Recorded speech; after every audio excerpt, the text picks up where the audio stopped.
কি অবস্থা আকাশের, প্রচন্ড বাতাস, ভয়তে সব ধান উঠে ফেলছি। সকালবেলা উঠেই ধানে জল দিতে হয়েছে। বাবা টিউবওয়েল চেপে বালতিতে জল ভরে দিচ্ছিল, আমি সেই বালতি নিয়ে সেই ড্রামে রাখা যে ধান, সেই ধানের ভিতর ঢেলে দিচ্ছিলাম। আমি উঠার আগেই মা আর বাবা সেই ড্রামের মধ্যে ধান ঢেলে রেখেছে। সবগুলো ভরছি জল দিয়া, শুধু একটা মাত্র বাকি, এই যে এইটা, কারণ ওই যে ফুটো দিয়া জল ভরে যাচ্ছে। এরপর গতকাল যে ধান আমরা অল্প শুকিয়ে ঘরের ভিতরে রেখে দিছিলাম, সেই ধানগুলো ঘর থেকে বের করে নেট নেছে সেই নেটের উপরে ছড়িয়ে দিচ্ছি আমি আর বাবা। দুই প্রকারের ধান নেড়ে দিছি, একটা হচ্ছে চিকন মিনিকেট বলে আর কি, আরেকটা হচ্ছে মোটা, এটা হচ্ছে হীরা ধান বলে।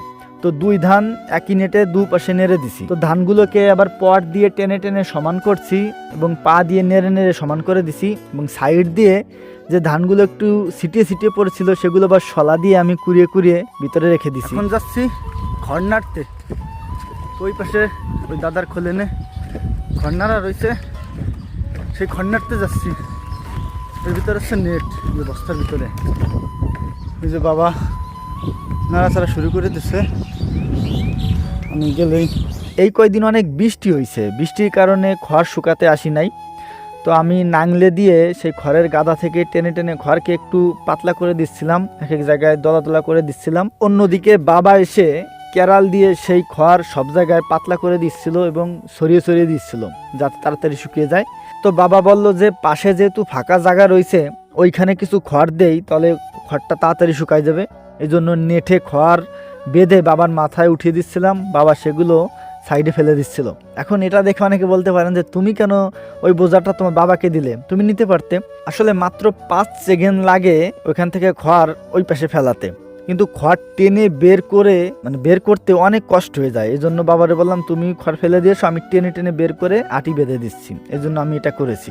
এরপর দলা করা সেই খড়গুলো আমি ধরে ধরে ছড়িয়ে ছিটিয়ে দিচ্ছিলাম যাতে পাতলা হয়ে যায় এবং তাড়াতাড়ি খড়গুলো শুকিয়ে যায়।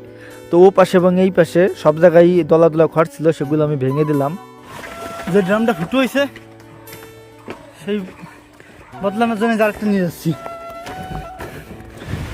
মেঘ দেখেন কি অবস্থা আকাশের, প্রচন্ড বাতাস আর মেঘ, ভয়তে সব ধান উঠে ফেলছি।